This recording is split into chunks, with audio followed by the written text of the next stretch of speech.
All right, welcome to The Explainer. I've got a question for you. What if I told you that for a huge chunk of your life, you willingly enter a state where you're basically paralyzed and you have these wild hallucinations? Sounds kind of crazy, right? Well, we do it every single night. We call it sleep.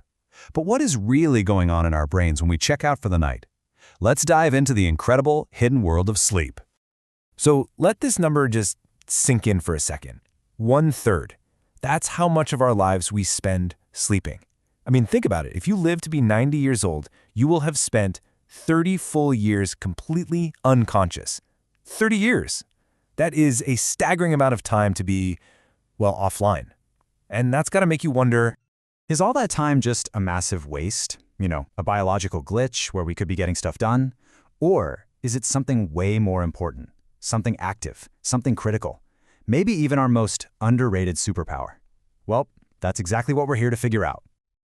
okay, so let's get right to it. The answer is sleep is anything but passive. The second you fall asleep, it's like your brain clocks in for the night shift. And trust me, it's got a huge to-do list of critical maintenance that keeps your mind and your body from falling apart. First on that list is your brain's very own cleanup crew. It's called the glymphatic system. See, while you're awake and hustling through your day, your brain cells are producing all this, well, junk, metabolic waste. So at night, this system kicks into overdrive, flushing out all those toxins. You know that feeling of being sharp and clear-headed after a great night's sleep? Yeah, that's not just a feeling. You can literally thank your glymphatic system for taking out the trash. But the night shift doesn't stop there.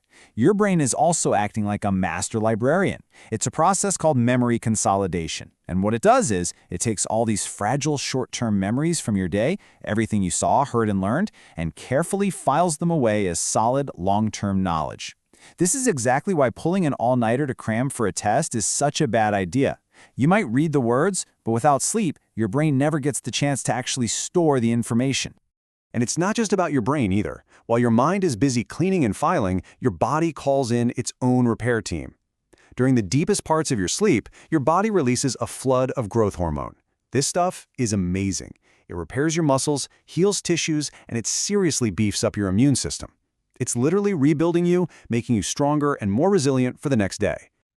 So how does your brain juggle all this? The cleaning, the filing, the repairs?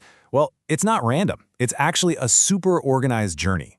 All through the night, you're traveling through these repeating cycles, each one lasting about 90 minutes. It's like a roller coaster you ride over and over again.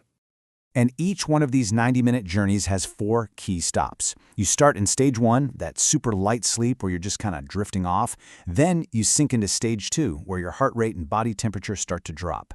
Stage 3, now this is the good stuff. This is that deep, restorative sleep where all that physical repair is happening. And finally, you pop up into REM sleep. That's when things get really interesting with dreaming and processing your emotions. And get this, you don't just do this once. A really good night's sleep means you complete this full 90-minute cycle 4 to 6 times. It's why just a few hours of sleep doesn't cut it. If your alarm goes off and cuts one of these journeys short, or if you miss out on those crucial deep sleep or REM stops, oh, you know the feeling. Groggy, out of it, and just not ready for the day. Now let's talk more about that REM stage, because it's genuinely bizarre. It's called the REM sleep paradox for a reason. Check this out. Your brain activity is going absolutely wild. It's lit up like a Christmas tree, almost as if you were wide awake. This is when your most vivid cinematic dreams happen. But at the exact same time, your body is completely paralyzed. It's an incredible safety feature, right? It stops you from literally jumping out of bed and trying to fly. And if you're still not convinced how vital REM sleep is, just look at this. Babies spend a whopping half of their sleep time in REM, 50%. Why? Because their brains are developing at an explosive rate, forming trillions of new connections. For us adults, that number drops to about 20 to 25%. But it is still absolutely crucial for creativity, for learning, and for managing our emotions. Okay, so if sleep is this incredible superpower, why are so many of us so bad at it? Why do we wake up tired all the time? Well, it turns out our modern lives are filled with what I like to call sleep saboteurs, these common culprits that are constantly trying to steal our rest. Let's meet the main villains, shall we? First up, the blue light from all our screens. It basically fools your brain into thinking it's still daytime, which shuts down your production of the sleep hormone, melatonin. Then there's caffeine and alcohol, which can completely derail those neat 90-minute cycles. Of course, we have stress and anxiety, keeping your body flooded with the fight-or-flight hormone cortisol. And finally, having a totally random schedule that just messes with your body's internal clock, leaving it completely confused about when it's time to sleep. But look, it's not all doom and gloom. Not at all. Knowing who the bad guys are is half the battle. And the great news is you can totally fight back. So let's talk about a simple 5-step sleep reset. This is your practical toolkit for reclaiming your night. All right, here is your 5-step plan. It's super practical. Number 1, be consistent. Try to go to bed and wake up around the same time, even on the weekends. 2, turn your bedroom into a sleep cave. Make it dark, quiet, and cool. 3, this one's tough but crucial. Power down your screens at least 30 to 60 minutes before bed. 4, get some exercise during the day, just not right before you try to sleep. And 5, create a wind-down ritual. Read a book, meditate, listen to calm music. Seriously, these aren't magic. They're just powerful habits that really, really work. So when you put it all together, you realize sleep isn't some luxury. It's not an inconvenience you can just hack away. It is a fundamental, non-negotiable biological reset.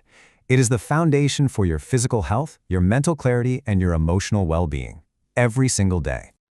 You know, we spend so much time and energy optimizing our tech, right? We're always clearing the cache on our computers, updating the software on our phones, making sure everything runs perfectly. So I'll leave you with this question. Are you ready to give that same level of care to the single most complex and important machine you will ever own? Yourself.